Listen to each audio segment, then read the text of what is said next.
Jesus Christ channel நேயர்கள் எல்லாருக்கும் என்னுடைய வணக்கம். அனைவருக்கும் இனிய கிறிஸ்துமஸ் தின நல்வாழ்த்துக்கள். நான் உங்கள் டிகோ பென்விக்.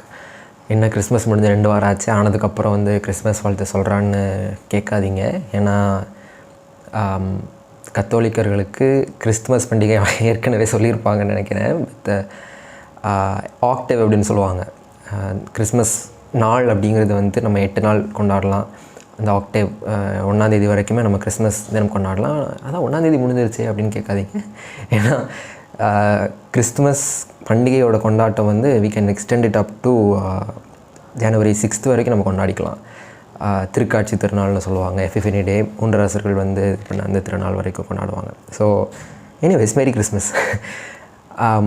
இன்றைக்கி ஆஃப்கோர்ஸ் நான் இப்போ சொல்லிட்டேன், திருக்காட்சி திருநாள் பற்றி தான் பேச போகிறேன். நாட் ஜஸ்ட் அதை பற்றி மட்டும் இல்லாமல் அந்த திருநாவலோட சேர்த்து இன்னும் ஒரு 2 முக்கியமான விஷயங்கள் திருச்சபை முக்கியத்துவம் கொடுக்குது இன் எக்ஸ்டென்ஷன் ஆஃப் கிறிஸ்மஸ் அப்படிங்கிற பண்டிகையோட ஒரு நாள் பண்டிகை. ஆஃப்கோர்ஸ் 25ஆம் தேதி நம்ம கிறிஸ்மஸ் தினம். அதுக்கப்புறம் அதோட உச்சக்கட்டமாக அதோட எக்ஸ்டென்ஷனோட உச்சக்கட்டமாக 8ஆவது நாள் 1ஆம் தேதி அன்னை மரியா இறைவனின் தாய் திருநாள்.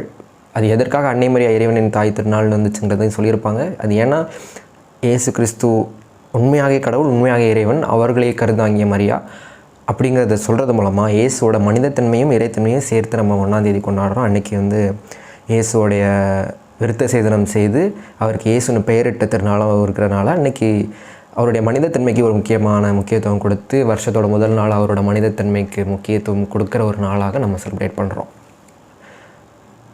அது ஃபர்ஸ்ட். அதுக்கப்புறம் நம்ம இங்கே செலிப்ரேட் பண்ணுற இந்த திருக்காட்சி திருநாள் அப்படிங்கிற இந்த எப்பிஃபனி டே, இது எதோட முக்கியத்துவத்தை குறிக்குதுன்னா, இயேசுவோடைய தெய்வீகத்தன்மையை மனிதர்கள் ஆகிய நமக்கு அது எப்படி அருளப்படுகிறது, அதோட ஒரு எப்படி சொல்கிறது, அதை நம்ம புரிஞ்சுக்கிற விதம், அது நமக்கு எப்படி அருளப்பட்டது அப்படிங்கிறதோட முக்கியத்துவத்தை குறிப்பிடுற ஒரு நாளாக இந்த திருக்காட்சி திருவிழா எப்பிஃபனி டே நம்ம செலிப்ரேட் பண்ணுறோம். இந்த எப்பிஃபனி டே அப்படிங்கிறது ஆங்கிலத்தில் சொல்லுவாங்க, நம்ம திருக்காட்சி திருநாள் சொல்லுவோம். எப்பிஃபனிங்கிற வார்த்தை, இந்த கிரேக்க வார்த்தை அப்படிங்கிறதுக்கு உண்மையான அர்த்தம் அப்படின்னா என்னென்னா புலப்பாடு அப்படின்னு. புலப்பாடுன்னு எனக்கு தெரியும், புலப்படுதல், உண்மை புலப்பட்டது, அது நமக்கு தெரிய வந்தது அப்படின்னு. புலப்பாடு அப்படின்னா உள்ளே ஒன்று இருக்குது, அது வெளியே புலப்படுகிறது, மற்றவங்களுக்கு புலப்படுகிறது. இந்த புலப்பாடு யாருக்காகுது இன்றைக்கி நம்ம பார்க்குறோன்னா, இந்த ஞானிகள், 3 ஞானிகளுக்காகுது. நம்ம 3 அரசர்னு சொல்லுவோம். அது ஏன் பைபிளில் ஞானிகள் தான் சொல்லியிருக்கு, நம்ம ஏன் 3 அரசர்கள் சொல்கிறோம் அப்படிங்கிறத குறித்துலாம் நான் சொல்கிறேன். அப்படி நம்ம பார்க்கும்போது இந்த 3 ஞானிகள் கிழக்கிலிருந்து வராங்க. அந்த நட்சத்திரம் உங்களுக்கு தோன்றுறது, அவங்க கிறிஸ்துவோடைய புலப்பாடு, அவருடைய வெளிப்பாடை அங்கே பார்க்குறாங்க. பார்த்து அவரை வணங்குறாங்க. இது பேசிக்கலி இதான் நடக்குது. இப்போது இந்த கிறிஸ்துவோட புலப்பாடு யாருக்கு நடக்குது அப்படின்னு பார்த்தோமே, ஆனால் it is not to the Jews. அவர் யூதர்களுக்கு பிறந்திருக்காரு, ஆனால் யூதர்களுக்கு இங்கே நடக்கலை. இங்கே யாருக்கு நடக்குதுன்னா, யூதர்கள் அல்லாத கிழக்கை சேர்ந்த இவர்களுக்கு, இந்த 3 பேருக்கு நடக்குது. இவங்க வராங்க தேடி. இவங்க 3 பேர் யூதர்கள் கிடையாது. இவங்க நான் ஜூஸ், பேகன்ஸ், யூதர்கள் அல்லாதவர்கள், இந்த ஜென்டைல்ஸ் அப்படின்னு சொல்லுவாங்க. இந்த யூதர்கள் அல்லாதவர்களுக்கு எப்படி இயேசு அப்படிங்கிற ஒருத்தர் இப்போ யூதர்களுக்குன்னா கூட தெரிஞ்சிருக்கலாம், அவங்களுக்கு தெரிஞ்சிருக்கும், அவங்களோட ப்ராஃபஸி, அந்த இறைவாக்கினர்கள் சொன்னது, அவர் இப்படி பிறப்பார், பெத்லகேமில் ஒரு கன்னியிடமிருந்து பிறப்பார், இதெல்லாம் நடக்கும் அப்படி இப்படிங்கலாம் சொல்லியிருப்பாங்க. ஆனால் இது யூதர்களுக்கு தெரிந்திருக்கிறது. ஓகே, யூதர்கள் அல்லாத இந்த 3 ஞானிகளுக்கு எப்படி தெரிந்திருக்கும் அப்படின்னு பார்த்தா, இது அவங்களுக்கு தெரியாத ஒரு விஷயம் கிடையாது. இந்த ஒரு அரசர், ஒரு முக்கியமான நபர், அவர் யூதர்களோட இடத்துலேருந்து பிறப்பார் அப்படிங்கிற ஒரு கூற்று, அப்படிங்கிற ஒரு ரூமர், அப்படிங்கிற ஒரு ப்ராஃபஸி யூதர்கள் அல்லாதவர்களிடமும் இருந்தது. இதுக்கு எடுத்துக்காட்டு சான்றாக இந்த ரோமன் ஹிஸ்டோரியன் சுட்டோனியஸ் அப்படிங்கிற ஒருத்தர் இதை பற்றி எழுதுகிறாரு, டாசிட்டஸ் எழுதுகிறாரு, இவங்களாம் எழுதுகிறாங்க.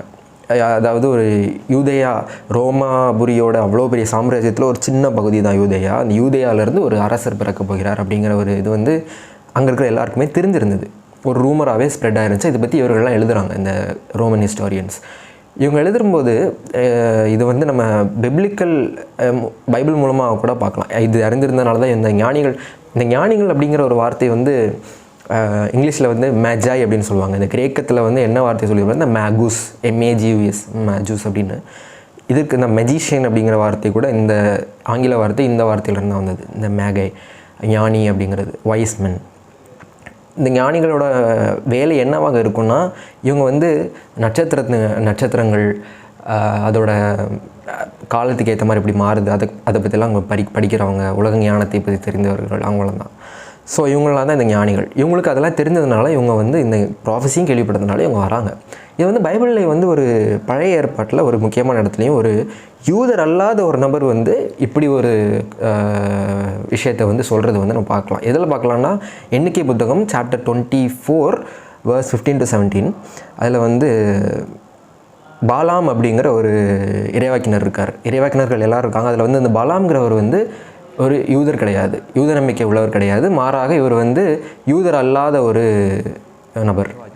இவர் வந்து இந்த தீர்க்க தரிசனத்தை சொல்கிறாரு. என்னென்னு சொல்கிறாருன்னா, இப்படி கடவுள் ஒரு அரசர் வந்து இங்கேருந்து தோன்றுவார் அப்படிங்கிற கடவுள் அவருடைய மகிமை வந்து இங்கேருந்து வெளிப்படும் அப்படிங்கிறத வந்து சொல்கிறவர் வந்து நீங்கள் இதில் வாசிக்கலாம். நம்ம எண்ணிக்கை புத்தகம் சாப்டர் 24 verse 15-17 வந்து அந்த இதை நீங்கள் வாசிக்கலாம். அப்புறம் இது அங்கே மட்டும் இல்லை, இப்படி ஒரு ஞானிகள் வந்து கடவுளை வணங்குதல் அப்படிங்கிறது வந்து சங்கீதங்கள், அதாவது திருப்பாடல்கள் 72 அதில் இருக்குது. அப்புறம் எசையா இறைவாக்கினர் கூட சொல்கிறார். இதை வந்து இந்த சங்கீதங்கள் திருப்பாடல் 72 வந்து அதில் தான் குறிப்பிட்டிருக்கிறது. எப்படின்னா, இப்படி சேபாவிலிருந்து அரசர்கள் வந்து பணிவிடை செய்வார்கள் அப்படின்னு சொல்லிட்டு இறைவாக்கினர் எசையா தான் வந்து அவங்க வந்து பொன்னையும் தூபத்தையும் கொண்டு வருவாங்க அப்படின்னு சொல்லிட்டு வெளிப்படையாக சொல்கிறாரு. சங்கீதத்தில் வந்து அரசர்கள்னே சொல்லியிருக்கு. அதனால தான் இந்த ரெண்டையும் இணைத்த மாதிரி இந்த இது இங்கே நிறைவேறதுனால இவங்க இந்த ஞானிகள் அரசர்களும் கூடவே அப்படின்னு சொல்லிட்டு இந்த சங்கீதங்கள் 72 நம்ம அவர்கள் 3 அரசர்கள் அப்படின்னு சொல்லிட்டு சொல்கிறோம். இங்கே வந்து அவங்க என்ன கொண்டு வராங்க அப்படின்னா, பொன் தூபம் வெள்ளைப்பழம். நமக்கு சின்ன வயசில் கேட்டகிசம் கிளாஸில் சொல்லிக் கொடுத்தது பொன் தூபம் வெள்ளைப்பழம் அப்படின்னு. ஆனால் என்னன்னு கேட்டால் சொல்லித்தர மாட்டாங்க, புரியாது.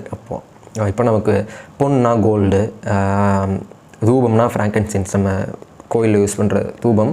வெள்ளைப்பழம் வந்து எதுக்கு யூஸ் பண்ணுவாங்கன்னா, மனித உடலை வந்து இறந்தவங்களுக்கு வந்து இது பண்ணுவாங்க. அவங்க ஒரு நறுமண தைலம் மாதிரி, ப்ளஸ் அதோடு கூட சேர்த்து வந்து அது உடலை வந்து அவ்வளோ சீக்கிரத்தில் அழுகாமல் கொஞ்சம் சேர்த்து பாதுகாத்து வச்சு அதை அடக்கம் பண்ணும்போது யூஸ் பண்ணுவாங்க. இப்போது இந்த 3க்கான இம்பார்ட்டன்ஸ் நான் சொல்லும் போதே தெரிஞ்சிருக்கும். பொன், தங்கம் வந்து அரசருக்குரியது, தூபம் வந்து கடவுளுக்குரியது, வெள்ளைப்பழம் வந்து மனிதனுக்குரியது. இந்த 3 வந்து இயேசுக்குள்ளே இருக்கிறதை வந்து பார்க்கலாம். அவர் வந்து அரசர், மெய்யாகவே அரசர். பொன், தூபம் வந்து யார் பயன்படுத்துவார்கள்னா ப்ரீஸ்ட் பயன்படுத்துவாங்க, குருக்கள். எல்லாத்துக்கும் பெரிய குரு, முதன்மை குருவாகி இருக்கிறார் கிரைஸ்ட் அப்படிங்கிறது வந்து சிக்னிஃபை பண்ணுறதுக்காக தூபம். வெள்ளைப்பழம், அவர் உண்மையாகவே மனிதன், அவருடைய இறப்பை முன்னாடியே ஒரு அறிவிக்கிற மாதிரி இந்த 3ம் வந்து செயல்படுது, இந்த வெள்ளைப்பழமும் சேர்ந்து. ஸோ இது வந்து இந்த இன்சிடெண்ட் ஆஃப் எபிஃபனி ஆர் புறப்புலப்படுதல் அப்படிங்கிற ஒரு இன்சிடெண்ட்டோட ஒரு கைண்ட் ஆஃப் ஒரு சம்மரி, ஒரு அண்டர்ஸ்டாண்டிங் மாதிரி பார்க்கலாம். இதில் வந்து ஆர்ச் பிஷப் ஃபெல்டன்ஷின் ஒரு அழகான அப்சர்வேஷன் ஒன்று சொல்லியிருப்பார். என்ன சொல்லுவார்னா, இயேசுடைய பிறப்பு வந்து முதல்ல யாருக்கு அறிவிக்கப்படுது? முதல்ல வந்து இடையர்களுக்கு. அஃப்கோர்ஸ் ஏஞ்சல்ஸ் வந்து சொல்கிறாங்க, அவங்க தூங்கிட்டு இருக்காங்க, அவங்கள எழுப்பி விட்டு இங்கே வந்து நீங்கள் பார்க்கலாம், முன்னட்டியில் கிடத்தியிருப்பாங்க இப்போ அப்படின்னு சொல்லிட்டு சொல்கிறாங்க. அது ஒன்று. 2வது ஞானிகளுக்கு அறிவிக்கப்படுது, இந்த ஸ்டார் மூலமாக வருது. ஸோ முதலாக இயேசுடைய பிறப்பை அறிகிறவர்கள் இந்த 2 பேர், இடையர்கள், நம்மளுடைய ஞானிகள், இன்றைக்கி நம்ம செலிப்ரேட் பண்ணுற 3 அரசர்கள். இந்த 2 பேருக்குள்ள இம்பார்ட்டன்ஸ் என்னன்னு சொல்கிறாருன்னா, இடையர்கள் வந்து தனக்கு ஒன்றுமே தெரியாது அப்படின்னு அவங்களுக்கே தெரிந்தவர்கள், சாதாரண shepherds, people who know that they don't know anything. எனக்கு எதுவுமே தெரியாது இந்த உலகத்தில் அப்படின்னு அவங்களுக்கே தெரியும். அப்படி தெரிந்தவர்கள் அது இடையர்கள். ஞானிகள் ஹீ சேஸ் யாருன்னா, இவங்க வந்து எல்லாத்தையும் படிப்பாங்க. ஆனால் இந்த எண்டு வந்து அவங்க என்னென்னு சொல்லுவாங்கன்னா, இந்த உலகத்தில் எல்லாமே எனக்கு தெரியாது அப்படின்னு சொல்கிறவங்க தான் ஞானிகள். People who say that, who know that they don't know everything. இடையர்கள் வந்து தனக்கு எதுவுமே தெரியாது அப்படின்னு தெரிஞ்சவங்க. ஞானிகள் வந்து தனக்கு எல்லாமே தெரியாது அப்படின்னு தெரிஞ்சவங்க. இந்த 2 பேருக்கு தான் ஃபர்ஸ்ட்டு வந்து கடவுள் வந்து தன்னை வெளிப்படுத்துகிறார். இது வந்து எப்படி நம்ம இதை புரிஞ்சுக்கணும் அப்படின்னா, இந்த 2க்கும் நடுவில் இருக்கிறவங்களுக்கு வந்து கடவுளுடைய வெளிப்பாடு கிடைக்காது. இந்த 2க்கும் நடுவில் யார் இருப்பாங்க அப்படின்னா, தீஸ் பீப்புள் ஹூ யாருன்னா, ஒன்று எதுவுமே தெரியாது ஆனால் எனக்கு தெரியும் அப்படின்னு தங்கக்கிட்டே போய் சொல்லிக்கிறவங்க. இன்னொரு சைடு எல்லாத்தையும் படிச்சுட்டு எனக்கு எல்லாமே தெரியும் அப்படின்னு சொல்லிட்டு இருக்கிற இவங்க 2 பேர் தான் இவங்களுக்கு நடுவில் இருக்காங்க. இவங்களுக்கு தான் we don't have கடவுளுடைய ரெவலேஷன் வந்து நமக்கு கிடைக்கிறது கிடையாது, இவங்களுக்கு இது கிடைக்கிறது கிடையாது அப்படின்னு சொல்லிட்டு ஃபுல்டன் ஷீன் வந்து சொல்லுவார். இவங்களுக்கு தான் முதல்ல இது கடவுளுடைய பிறப்பு அறிவிக்கப்படுது. அவங்க தான் முதல்ல கடவுளை வந்து அவரை வந்து உண்மையாகவே கடவுள் சொல்லி அங்கே போய் ஆராதிக்கிற பீப்புளாக இருக்காங்க. இது நம்மளுடைய திருக்காட்சி திருநாளுடைய ஒரு ஓவர்வியூ அப்படின்னு சொல்லலாம். இந்த 3 அரசர்களுக்கு வந்து திருச்சபையோட பாரம்பரியத்தில் பேர் இருக்குது. எங்களுக்கு சொல்லிக் கொடுத்துருப்பாங்க, எங்கள் தாத்தா பாட்டி சொல்லித் தருவாங்க. Caspar, Balthasar, Melchior. ஆர்டரில் சொல்லணும்னா கஸ்பார் இல்லை, இந்த 3 பேர் தான். கஸ்பார், மெல்கியோர், பால்தசார், இந்த 3 பேர் தான் திருச்சபையோட பாரம்பரியத்தில் இவங்களோட பெயர்கள். ஸோ இதை விட்டுட்டு நம்ம இதுக்கு கண்டினியூஷனாக அடுத்ததுக்கு வரலாம். ஃபஸ்ட்டு வந்து நம்ம எதை பார்க்குறோன்னா, கிரைஸ்ட்ஸ் ரெவலேஷன் டு நான் ஜூஸ். அவர்கள் யாருக்கு புறப்புலப்படுத்தல் அது தெரிய வருதுன்னா, யூதர்கள் அல்லாத இந்த 3 ஞானியர்களுக்கு வந்து அவங்க வந்து முதல்ல வந்து இது பண்ணுறாங்க, வணங்குறாங்க, அவங்களுடைய காணிக்கை கொடுக்குறாங்க, அவங்களுக்கு தெரியப்படுது. அதுக்கப்புறம் நம்ம வந்து எதை பார்க்குறோன்னா, இயேசுடைய ஞானஸ்நானம். அது வந்து நம்ம என்னைக்கு செலிப்ரேட் பண்ணுவோன்னா, ஜனவரி 1 அடுத்த வர்ற சண்டே இயேசுக்கு திருமுழுக்கு வழங்கிய திருநாளையும் வந்து இதோட சேர்த்து செலிப்ரேட் பண்ணுவாங்க. இந்த Sunday baptism of our lord, இந்த இதுக்கான ஒரு முக்கியத்துவம் வந்து இதோட ஒரு கண்டினியூஷனாக தான் இருக்குது. இந்த இயேசுடைய பிறப்பு, அவருடைய கடவுள் தன்மை மக்களுக்கு வெளிப்படுத்தப்படுதல் அப்படிங்கிறதோட ஒரு கண்டினியூஷனாக தான் இதுவும் இருக்குது. இதில் நம்ம பார்க்கணுன்னா எங்கே நடக்குது, யோர்தான் ஆற்றில் நமக்கு எல்லாம் தெரிஞ்ச ஒரு கதை. யோர்தான் ஆற்றில் வந்து ஏற்கனவே அவருடைய கசின் ஜான் த பேப்டிஸ்ட், ஸ்நாபகர்லப்பர், திருமுழுக்கு யோவான் வந்து ஞானஸ்நானம் எல்லாருக்கும் கொடுத்துட்ருப்பார். என்னன்னு சொல்லி கொடுப்பாரு, பாவத்திலிருந்து விட்டு விட்டு வாருங்கள், கடவுளுக்கான வழியை நாம் செம்மைப்படுத்தலாம் அப்படின்னு சொல்லிட்டு சொல்லி அவங்களுக்கான பாதையை வந்து சரிப்படுத்தணும் அப்படிங்கிறதுக்காக எல்லாருக்கும் ஞானஸ்நானம் கொடுத்துட்ருப்பார் யோர்தான் நதியில். கொடுத்துட்ருக்கிறப்போ யார் வராருன்னா, கலிலேயாவிலேருந்து இயேசு வரார். கலிலேயா எங்கே இருக்குன்னா, இஸ்ரேலோட, அதாவது இன்றைக்கி இஸ்ரேல் அந்த பொலிட்டிக்கல் சண்டைக்குள்ளே போக வேணாம், இன்றைக்கி இருக்கிற ஹோலி லேண்டோட வடக்கு பகுதி, மேல் பகுதியில் தான் வந்து கலிலேயா இருக்குது. கீழே வந்து யூதேயா இருக்கும். இந்த 2க்கும் இந்த பக்கம் பார்டரில் வந்து நம்ம எதை பார்க்கணுன்னா, யோர்தான் நதி ஓடும். இந்த 2க்கும் நடுவில் ஒரு பிரிட்ஜ் பண்ணுற மாதிரி இந்த ஹோலி லேண்டோட ஒரு பார்டர் தான் இந்த யோர்தான் நதி. அங்கேருந்து கலிலேயாவிலேருந்து அவர் இங்கே வராரு. வந்து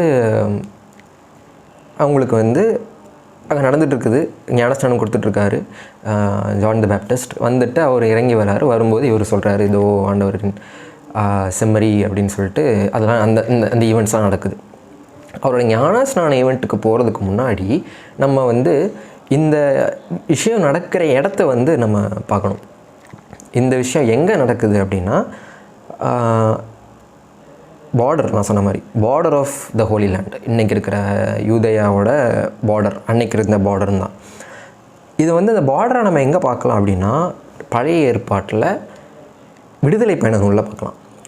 விடுதலை பயணம்னு சொல்ல முடியாது, யோசுவாவுடைய புத்தகம், அதுக்கு அடுத்தது வருது இல்லையா, அதில் நம்ம பார்க்கலாம். யோசுவாவோட இதில் வந்து எப்படி பார்க்குறோன்னா, அவங்க வந்து 40 வருஷமாக அவங்க சுற்றிட்டுருக்காங்க. அப்போ கடவுள் தண்டிக்கிறாரு பாலைவனத்தில். கடைசியாக அவங்க எங்கே வராங்கன்னா, யோர்தானாத்தோட கரைக்கு வராங்க. மோசே இறந்துடுறாரு. யோர்தானாத்தோட கரையில் இருந்துட்டு அவங்க அக்கறைக்கு போயிட்டாங்கன்னா ஹோலி லேண்டு, அவங்களுக்கு வாக்களிக்கப்பட்ட ப்ராமிஸ்ட் லேண்டு. அங்கே இருக்கிற எரிகோ நகரை வந்து அவங்க வந்து கைப்பற்றணும் அப்படிங்கிறது தான் இன்சிடெண்ட் நடக்குது. ஸோ இவங்க வந்து என்ன பண்ணுறாங்க அப்படின்னா யோர்தான் ஆற்றோட கரையில் இருக்கிறாங்க. உடன்படிக்கை பேழையை தூக்கிட்டு வராங்க. உடன்படிக்கை பேழையை வந்து ஆற்றுல கடந்து போகும்போது கடவுள் என்ன சொல்கிறாருன்னா, நீங்கள் தைரியமாக கடந்து போங்க அப்படின்னு. குருக்கள் வந்து கடந்து போயிட்டு இருக்கும்போது அந்த ஆறு வந்து 2ஆக பிரியுது, யோர்தான் நதி. அங்கே வந்து இவங்க கிராஸ் பண்ணி போகிறாங்க. அவங்களோட காலில் கூட தண்ணி கூட படாது, அந்த மாதிரிலாம் நடக்கும். ஸோ இப்போது இது எங்கே நடக்குது? யோர்தான் நதியில் நடக்குது. தண்ணி வந்து பழைய ஏற்பாட்டில் வந்து நீர் 2ஆக பிரிகிறது வந்து 2 இடத்துல, செங்கடலில் ஒன்று, அது நமக்கு எல்லாருக்கும் தெரியும், வேணாம் சினிமாலெல்லாம் பார்த்துருப்போம். இன்னொன்று முக்கியமான இடத்துல இங்கே நம்ம பெருசாக தெரிஞ்சிருக்காது நிறைய பேருக்கு. ஸோ இங்கே எப்படின்னா இவங்க யோர்தான் நதி 2ஆக பிரியுது.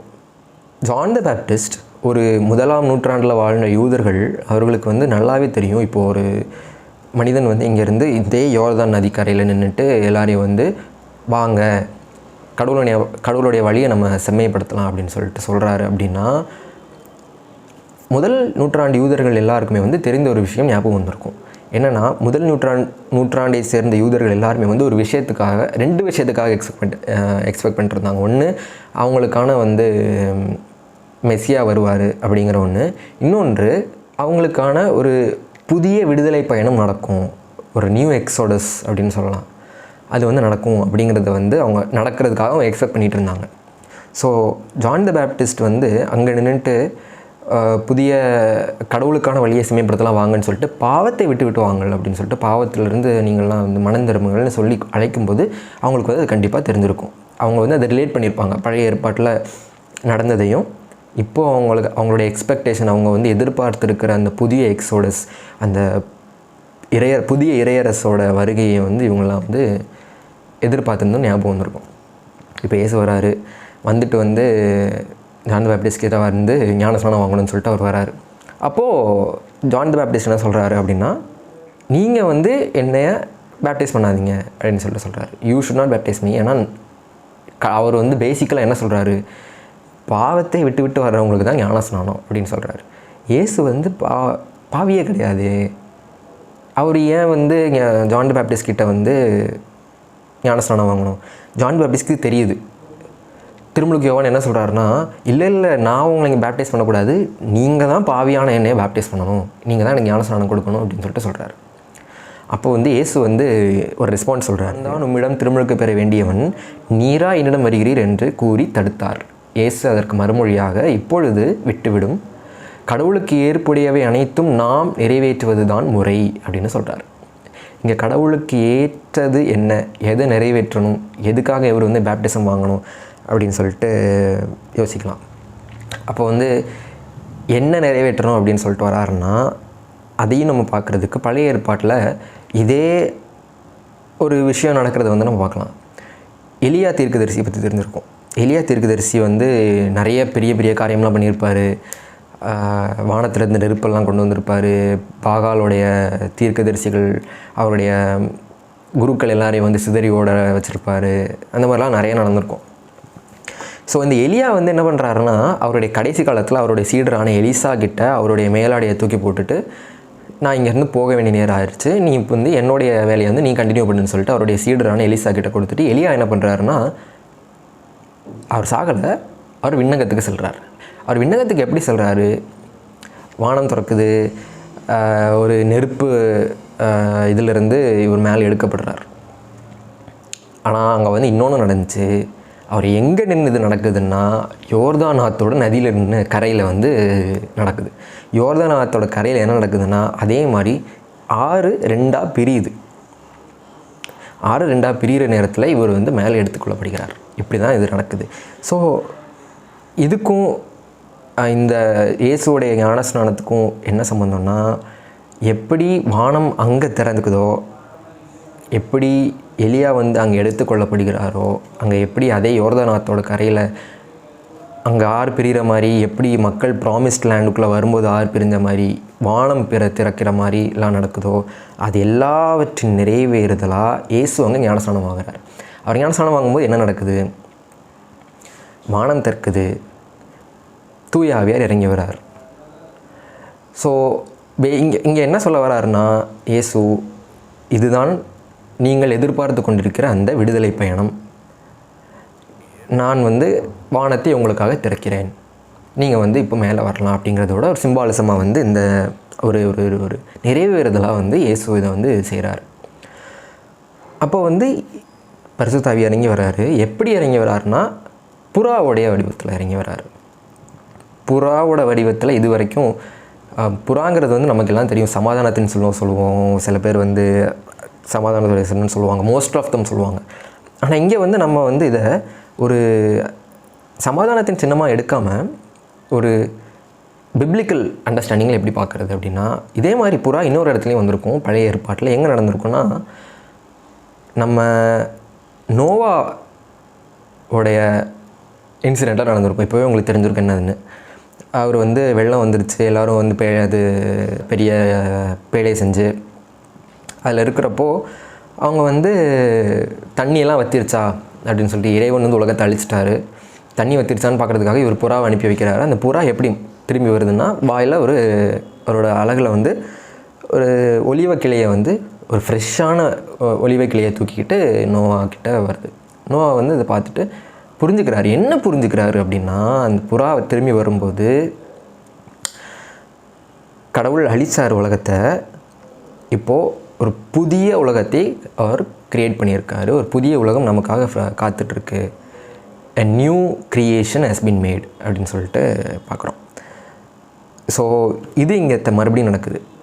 இங்கே வந்து புறாவோட வடிவத்தில் தூயாவியார் இறங்கி வந்து என்ன உணர்த்துகிறார் அப்படின்னா, இயேசுவோடைய மனித அவதாரத்தின் மூலமாக, பை ஹிஸ் இன்கார்னேஷன், இயேசுவோட மனித அவதாரத்தின் மூலமாக we have a new creation, அனைத்து படைப்புகளும் புதுப்பிக்கப்படுகிறது, புதிதாக்கப்படுகிறது அப்படின்னு சொல்லிட்டு.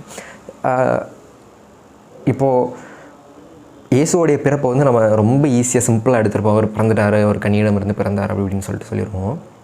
பட் அதோட மெயின் இம்பார்ட்டன்ஸ் என்னென்னா,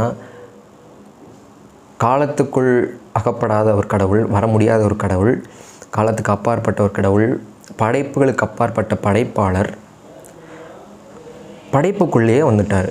வர்றது மூலமாக அவர் வந்து உலகம் அனைத்தையும் வந்து ஹீஸ் சாங்டிஃபையிங் அப்படின்னு சொல்லுவாங்க. ஹீ சாங்டிஃபைட் த வேர்ல்டு அப்படின்னு சொல்லுவாங்க. சாங்டிஃபைட்னா புனிதப்படுத்தினார். ஸோ இங்கே புனிதப்படுத்துதல் மட்டும் நடக்காமல் ஒரு புதிய படைப்பே அங்கே உருவாக்கப்படுகிறது அப்படிங்கிறது வந்து இவர் வந்து இந்த ஒரு ஓல்ட் டெஸ்டமெண்ட்டோட ஒரு பேரலாக நம்ம இதை பார்க்கலாம். அதுக்கப்புறம் last but not the least நம்ம எதை பார்க்குறோன்னா, ஜான் வந்து இயேசுவை பற்றி பேசுகிறப்போ ஒன்று சொல்லுவார். என்ன சொல்லுவார்னா, ஒருத்தர் வருவார், என்னை விட மலிமை மிக்க அவர் வருவார். எதில் சொல்வார்னா, மார்க்ஸ் காஸ்பல், மார்க்னு செய்தியில், என்னை விட வலிமை மிக்க ஒருவர் எனக்கு பின் வருகிறார், குனிந்து அவருடைய மிதியடி வாரை அழுக்கக்கூட எனக்கு தகுதி இல்லை அப்படின்னு சொல்லுவார். இது நிறைய பேருக்கு தெரிஞ்சிருக்கும். இங்கே வந்து என்னை விட பெரியவர் அப்படின்னு அவர் சொல்லும்போது அவர் ஜீசஸ்னு சொல்ல மாட்டார், எதுவும் சொல்ல மாட்டார். என்னை விட பெரியவர் ஒருத்தர் வரப்போகிறாரு அப்படின்னு சொல்லுவார். இப்போ வந்து நமக்கு அதை கேட்டோன்னு தெரியும் யாரை சொல்கிறாரு அப்படின்னு. அஃப்கோர்ஸ் இயேசுவை, மெஸ்ஸியாவை, கிறிஸ்துவை மீட்க போகிறவர், மீட்பரை சொல்கிறாரு அப்படின்னு சொல்லிட்டு. ஆனால் முதல் நூற்றாண்டு யூதர்களுக்கு இது அப்படியா விழுந்திருக்கும் காதில்?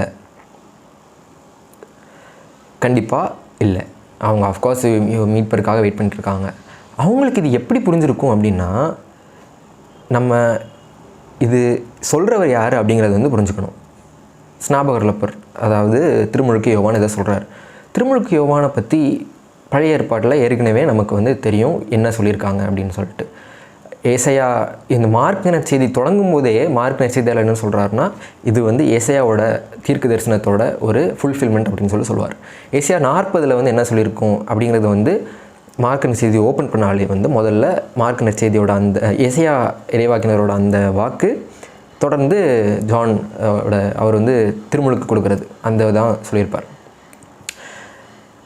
ஆனால் ஏசையா வந்து அந்த 40வது அதிகாரத்தில் மெஸ்ஸியாவை பற்றி பேசியிருக்கவே மாட்டார், மீட்பரை பற்றி பேசியிருக்கவே மாட்டார். அவர் யாரை பற்றி பேசியிருப்பார்னா, கடவுளை பற்றி பேசியிருப்பார். 40th chapter ஆஃப் எஸ்ஏ எப்படி இருக்குன்னா, பாலைநிலத்தில் குரல் ஒன்று முழங்குகிறது, ஆண்டவருக்காக வழியை ஆயத்தமாக்குங்கள், இதோ உன் கடவுள் என்று யூதா நகர்களிடம் முழங்கு, இதோ என் தலைவராகிய ஆண்டவர் ஆற்றலுடன் வருகிறார் அப்படின்னு சொல்லிட்டு இந்த 40வது அதிகாரத்தோட எண்டில் இருக்கும். மார்க் செய்தியாளர் ஸ்டார்டிங்கில் வந்து இது மட்டும் சொல்லியிருப்பார், இப்படி பாலைநிலத்தில் ஒரு குரல் முழங்குது, ஆண்டவருக்காக வழியை ஆயத்தமாக்குங்கள் அது சொல்லுது அப்படின்னு சொல்லிட்டு.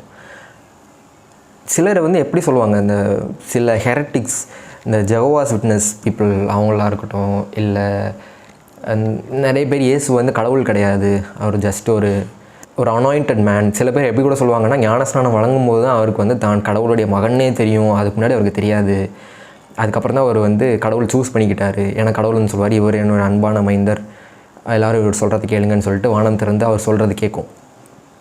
எல்லோரும் என்ன சொல்லுவாங்கன்னா, அப்போ தான் ஜீசஸ் வந்து உண்மையாகவே கடவுளோட மகன் ஆறாரு அப்படின்னு. இல்லவே இல்லை. ஏன்னா இஃப் மார்க் நற்செய்தியாளர் வந்து என்ன சொல்கிறாரு, பெரியவர் ஒருத்தர் வராரு, அதாவது பாலிநலத்தில் ஒரு குரல் முழங்குது. யாரோட குரல்னால் இந்த ஸ்நாபகரில் பேர் திருமுழுக்கு யோவானோட குரல் முழங்குது. அவருடைய குரல் முழங்குச்சு அப்படின்னா அவர் யார் வர்றதா சொல்கிறாரு, இதோ உன் கடவுள் என்று யூதா நகர்களிடம் முழங்கு, இதோ என் தலைவராகிய ஆண்டவர் ஆற்றலுடன் வருகிறார். சப்போஸ் அது வந்து மெசியாவை பற்றியோ ஒரு சாதாரண மனுஷன் மட்டும்தான் அப்படிங்கிற பற்றியோ இருந்திருந்தால், அப்படி இது மார்க் நற்செய்தியாளர் அந்த அதிகாரத்தை வந்து அவங்க முதல்ல கோட் பண்ணிட்டு சொல்லியிருக்க மாட்டார். பாலினத்தில் முழங்குகிற குரல் வந்து யாரை பற்றி சொல்லுது அப்படின்னா, கடவுளே வருகிறார். ஸோ பேசிக்கலி நம்ம வந்து எபிஃபனி திருக்காட்சியில் வந்து கடவுளோட வெளிப்பாடு வந்து யாருக்கு அருளப்படுறதை பார்க்குறோம், இந்த ஞானிகளுக்கு அருளப்படுறதை பார்க்குறோம். இங்கே வந்து யாருக்கு அருளப்படுது அப்படின்னா, யூதர்களுக்கு கடவுளே வந்து எல்லாட்டையும் சொல்கிறார். எந்த மாதிரி சொல்கிறார், யோர்தான் நதியில் இறங்கி வர்றப்போ இந்த கடவுளே நம்மிடம் வந்து தலைவராகிய ஆண்டவர் ஆற்றலுடன் வருகிறார், இதோ உன் கடவுள் அப்படின்னு இந்த எஸ்யா இறைவாக்கினர் சொல்கிறது வந்து இங்கே நிறைவேறதாக வந்து பார்க்குறோம். இந்த feast of the baptism of our lord, இந்த திருமுழுக்கு திருவிழா வந்து ஈஸ்டர்ன் சர்ச்சஸில் கிரேக்க சர்ச்சஸில் வந்து எப்படி சொல்லுவாங்கன்னா, தியோஃபனி அப்படின்னு, எபிஃபனின்னு நம்ம சொல்கிறோம் இல்லையா, ஃபார் திருக்காட்சி திருவிழா எபிஃபனின்னு சொல்லுவாங்க. பேப்டிசம் ஆஃப் அவர் லார்டை வந்து தியோஃபனின்னு சொல்லுவாங்க. தியோஃபனிங்கிற அர்த்தம் என்னென்னா, தியோனா கடவுள் அப்படிங்கிற ஒரு பொருள். ஸோ எபிஃபனியில் வந்து அந்த புலப்படுதல் நமக்கு கிடைக்குது. இங்கே தியோஃபனியில் வந்து கடவுள் புலப்படுகிறார், கடவுளே தம்மை புலப்படும்படி செய்கிறார். அந்த ஒரு தியோஃபனி ஆஃப் அவர் லார்ட் அப்படிங்கிற ஒரு விஷயம் வந்து இந்த பேப்டிசம் ஃபீஸில் நடக்குது. அவங்களாம் சொல்கிற மாதிரி ஒரு வெறும் மனுஷர், ஒரு அன்னை மரியாளிடமிருந்து பிறந்த ஒரு சாதாரண மனிதன் அப்படிங்கிற ஒரு அண்டர்ஸ்டாண்டிங்கே கிடையாது. மாறாக அவர் கடவுள் தான் அப்படிங்கிறத வந்து இங்கே உறக்க சொல்கிறது இந்த வேர்சஸ். அண்ட் ஃபைனலி இதோட ஒரு உச்சக்கட்டமாக இந்த ஃபஸ்ட் எபிஃபனி, தென் தியோஃபனி, அதுக்கப்புறம் கடைசியாக நம்ம எந்த இதை பார்க்குறோன்னா, கானாவூரில் திருமணம் நடக்குது. அங்கே வந்து இயேசுவே வெளிப்படையாக தன்னுடைய இறைத்தன்மையை வெளிப்படுத்துகிறார் தன்னுடைய முதல் அற்புதம் மூலமாக. அங்கே யார் உதவி பண்ணுகிறார், யார் அதை வந்து தூண்டுகிறார், அன்னை மரியா. அப்போ அவர் வந்து சொல்கிறாரு, நான் இது ஏற்கனவே ஒரு வீடியோவில் சொல்லியிருக்கேன், என்னன்னு சொல்லி ஸ்டார்ட் பண்ணுறாருன்னா, என்னுடைய நேரம், அன்னை மரியா வந்து சொல்கிறாங்க ரசம் தீர்ந்து விட்டது. அவர் வந்து என்ன சொல்கிறாரு அப்படின்னா, பெண்ணே அம்மான்னு சொல்ல, பொது மொழிபெயர்ப்பில் அம்மான்னு இருக்கும். ஆனால் அந்த அம்மாவுக்கு பக்கத்தில் ஒரு மார்க் கொடுத்துருப்பாங்க. அந்த மார்க்கோட மீனிங் வந்து கீழே கொடுத்துருப்பாங்க ஃபுட் நோட்ஸில். என்னென்னு கொடுத்துருப்பாங்கன்னா, இங்கே அம்மா என்கிற சொல் தாய் என்ற பொருளில் அல்லாது ஒரு பெண்ணை நாம் மரியாதையாக அம்மா என்று சொல்லுவோம்ல, அந்த அம்மா சொன்னாங்க அப்படின்னு, அந்த அம்மா என்ற பொருளிலேயே இங்கே வழங்கப்படுகிறது. பழைய இதில் வந்து பெண்ணே ஸ்திரீயே என்று தான் இருக்கும். இங்கே வந்து மரியாதை நிமித்தமாக அம்மான்னு கொடுத்துருப்பாங்க. அதுலேயும் ஒரு மென்ஷன் பண்ணி, அவருடைய தாய் நான் என்னோடய அம்மாவை கூப்பிடல, ஒரு பெண்ணை மரியாதையாக தான் கூப்பிடுறேன் அப்படிங்கிறத வந்து அங்கே மென்ஷன் பண்ணியிருப்பாங்க ட்ரான்ஸ்லேஷனில். இங்கே இயேசு வந்து அவங்க வந்து ரசம் தீர்ந்து விட்டதுன்னு சொன்ன உடனே இயேசு என்ன சொல்லுவார், ஆதாம் ஏவாளை பார்த்து பெண்ணே என்று அழைத்தது போல் இங்கே இயேசுவும் பெண்ணே எனது நேரம் இன்னும் வரவில்லை அப்படின்னு சொல்லுவார். இங்கே வந்து அவர் வந்து நான் இது மிராக்கிள் பண்ணுறதுக்கான நேரம் வரலைன்னு சொல்லலை, அவர் நேரம்னு எப்போல்லாம் சொல்கிறாரோ அப்போல்லாம் அவருடைய ஃபைனல் டைம், அவருடைய மரணம் உயிர்ப்பு அதை பற்றி தான் பேசுவார். இங்கிலீஷில் அவர்னு கொடுத்துருக்கோம், HOUR, my hour is not come yet அப்படின்னு. அவர் அவர்னு எங்கெல்லாம் சொல்லியிருக்காரோ பைபிள் ஃபுல்லாக நீங்கள் பார்த்தீங்கன்னா, காஸ்பல்ஸ் எல்லாத்துலேயும் பார்த்தீங்கன்னா, அவர்னு சொல்கிற எல்லா இடத்துலையுமே அவருடைய இறுதி பலி அதை பற்றி தான் பேசியிருப்பார். அதே மாதிரி தான் இந்த இன்சிடெண்ட்லேயும் ஏவாளே ஆதாமாகிய எனக்கு இன்னும் புதிய ஏவாளே புதிய ஆதாமாகிய எனக்கு இன்னும் நேரம் வரவில்லை, my hour is not come yet அப்படின்னு. அப்போ மாதா என்ன சொல்லுவாங்க, அவர் சொல்லி முடித்த உடனே அவருக்கு பதில் எதுவுமே சொல்லாமல் வேலையாட்கள்கிட்ட போய் அவர் செஞ்சுருவார், சொல்கிறதெல்லாம் செய்யுங்க அப்படின்னு சொல்லுவாங்க. ஸோ அங்கே வந்து ஜீசஸோடைய தெய்வீகத்தன்மை, அவருடைய முதல் மிரக்கல் வந்து நடக்குது. அங்கே வந்து அவருடைய தெய்வீகத்தன்மை எல்லாருக்கும் தெரிய வருது. அந்த லெவலை நம்ம பார்க்குறோம். முதல்ல அவர் பிறக்கிறாரு, பிறந்து ஆடு மாடுகள் வந்து வணங்குது, எதுவுமே தெரியாததுங்க. அப்புறம் இடையர்கள் தனக்கு எதுவுமே தெரியாது அப்படின்னு தங்களுக்கே தெரிஞ்சவங்க.